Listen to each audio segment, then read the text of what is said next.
Areópago. Comisión Diocesana de Pastoral de la Comunicación, Tabasco. Presenta.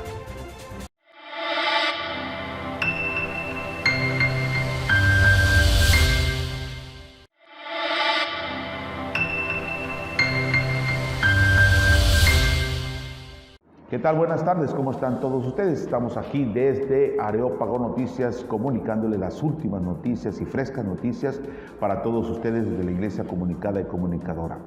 Dios les bendiga y estamos aquí. Estas son las noticias. El Papa Francisco, dialogando con los periodistas en el vuelo de regreso de Eslovaquia, ha hablado del diálogo con las autoridades húngaras del antisemitismo y de las vacunas, y así como también de la comunión a los políticos que aprueban leyes sobre el aborto. El aborto es más que un problema, es un homicidio. Quien aborta mata, sin medias palabras. Tomen cualquier libro de embriología para estudiantes de medicina. La tercera semana después de la concepción, todos los órganos ya están ahí, incluso el ADN. Es una vida humana, esta vida humana debe ser respetada. Este principio es tan claro, a los que no pueden entenderlo, les haría esta pregunta. ¿Es correcto matar una vida humana para resolver un problema? ¿Es correcto contratar a un sicario para matar a una vida humana? Científicamente es una vida humana. ¿Es correcto sacarla para resolver un problema? Por eso la Iglesia es tan dura en este tema, porque si acepta esto, es como si aceptara el homicidio diario. Un jefe de Estado que decía que el declive demográfico comenzó porque en aquellos años había una ley tan fuerte como el aborto, que se realizaron 6 millones de abortos y esto dejó una caída en los nacimientos en la sociedad de ese país. Ahora vamos a esa persona que no está en la comunidad, no puede comulgar, y esto no es un castigo, está fuera. Pero el problema no es teológico, es pastoral. Cómo gestionamos los obispos este principio pastoralmente, y si miramos la historia de la Iglesia, veremos cómo cada vez que los obispos no han gestionado un problema, como pastores han tomado partido por un lado político. Pensemos en la noche de San Bartolomé. Herejes, sí, degollémoslo a todos. Pensemos en la cacería de brujas, un campo de fiori en Savonarola, cuando la Iglesia, para defender un principio, lo hace de forma no pastoral, toma un partido político. Y así esto ha sido siempre. Basta mirar a la historia. ¿Qué debe hacer el pastor? Ser pastor, no condenar. Ser un pastor porque es un pastor también para los excomulgados. Pastores con el estilo de Dios, que es cercanía, compasión y ternura. Con un mensaje de amor y esperanza, el Papa Francisco visitó este miércoles a la comunidad gitana de Luník, en Eslovaquia, una de las zonas más marginadas del país europeo, donde más de 4.000 personas conviven en situación de extrema pobreza y condiciones de inseguridad. En su mensaje, el Santo Padre reconoció la estigmatización que ha sufrido el pueblo gitano y aseguró: por esto todos nos hemos vuelto más pobres. Demasiadas veces ustedes han sido objeto de preconceptos y de juicios despiadados, de estereotipos discriminatorios, de palabras y gestos difamatorios. De esta manera, lamentó el Papa, todos nos hemos vuelto más pobres, pobres de humanidad. Lo que necesitamos es recuperar dignidad y pasar de los prejuicios al diálogo, de las cerrazones a la integración. Históricamente los gitanos han sido víctimas de racismo y discriminación en el centro y en el este de Europa. A la actualidad siguen enfrentando enormes obstáculos en el campo laboral y educativo. Han fallecido en México 2 obispos esta semana. El primero de ellos, el obispo de la diócesis de Cuautitlán, Monseñor Guillermo Ortiz Mondragón, falleció este martes 14 de septiembre. Fue nombrado obispo por el Papa Juan Pablo II y ordenado el 24 de enero del año 2000 por Monseñor Norberto Rivera Carrera. De 2000 a 2005 fue obispo auxiliar y vicario general de la Arquidiócesis Primada de México.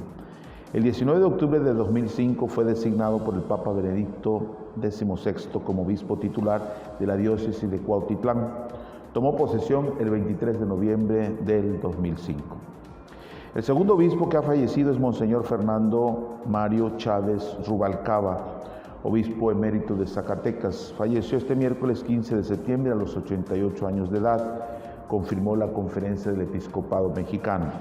El Santo Padre Juan Pablo II lo nombró obispo de Zacatecas el 20 de enero de 1999 y fue consagrado el día 20 de marzo del mismo año. Su Santidad Benedicto XVI aceptó su renuncia al gobierno pastoral de la diócesis de Zacatecas el 18 de diciembre del 2008. Nos unimos en la fe con la cercanía de la oración por el eterno descanso de estos dos señores obispos y manifestamos nuestras condolencias a sus familiares, amigos y fieles que han servido en vida como pastores de la iglesia locales de Cuautitlán y Zacatecas. Organizaciones sociales realizarán el domingo 3 de octubre la marcha Provida a favor de la mujer y de la vida, que se llevará a cabo en la Ciudad de México como protesta a las determinaciones de la Suprema Corte de Justicia de la Nación en materia de aborto en Coahuila y Sinaloa. La Conferencia del Episcopado Mexicano dio a conocer que las organizaciones se acercaron para presentarles la iniciativa de la marcha Provida a los obispos y estos respaldan la convocatoria de los fieles. Por ello, a través de un comunicado de la CEN, hizo un llamado a los obispos del país a exhortar a sus comunidades eclesiales durante las misas y por los medios que consideren pertinentes a participar de la concentración y marcha Provida. Asimismo, pidió a los obispos de las distintas diócesis y arquidiócesis brindar a las personas las facilidades para que puedan asistir a esta marcha Provida, que estará coordinada por el licenciado Marcial Padilla González, director de la organización ciudadana Coparticipación.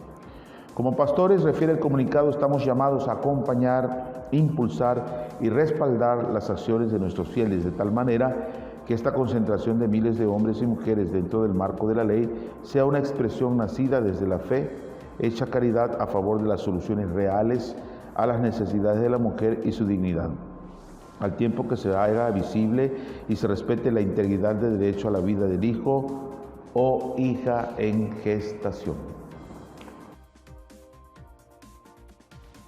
No hagamos un Dios a nuestra medida, pidió el obispo de Tabasco, don Gerardo de Jesús Rojas López, al reflexionar sobre la lectura del Evangelio de San Marcos, donde se recalcaba que Jesús es el Mesías y el ungido y el verdadero Hijo de Dios.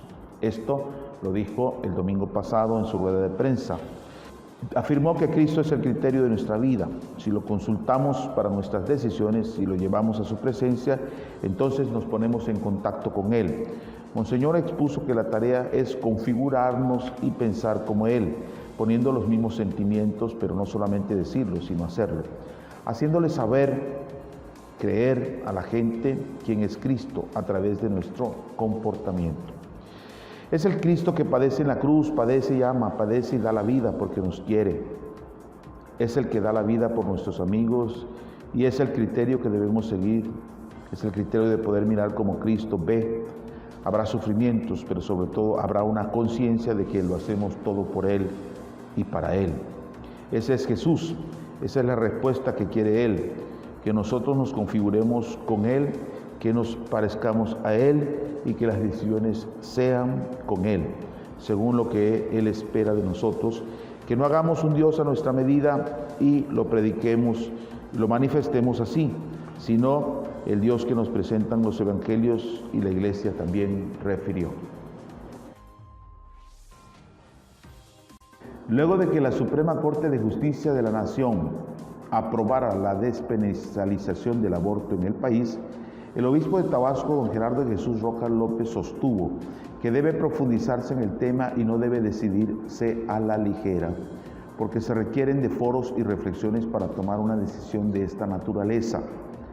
En su tradicional conferencia de prensa dominical, Monseñor replicó el comunicado emitido la semana pasada por la Conferencia del Episcopado Mexicano, donde lamentó que frente a la aparente disyuntiva sobre no criminalizar a la mujer que aborta y preservar la vida del concebido no nacido, la Corte haya optado por descartar al segundo sin buscar la salvaguarda de ambos.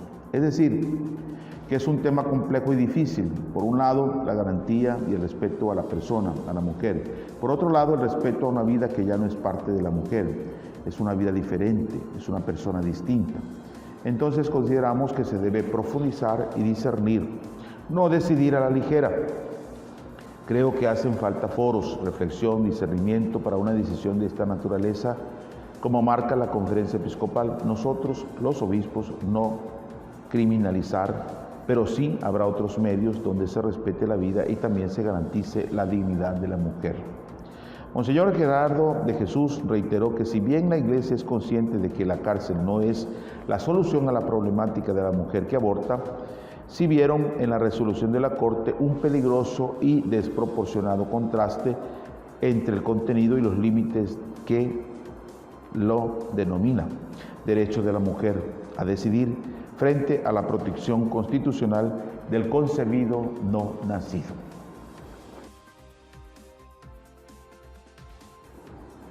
Nos ha dado mucho gusto participarles a ustedes de estas noticias de la Iglesia.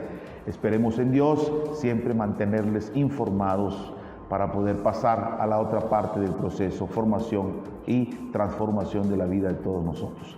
Le seguimos pidiendo a Dios nos conceda el que poco a poco vayamos superando esta pandemia del COVID. Cuidémonos todos, cuidemos a los demás y nos vemos a la próxima. Soy el Padre Roberto Sánchez Cabrera y les doy la bendición.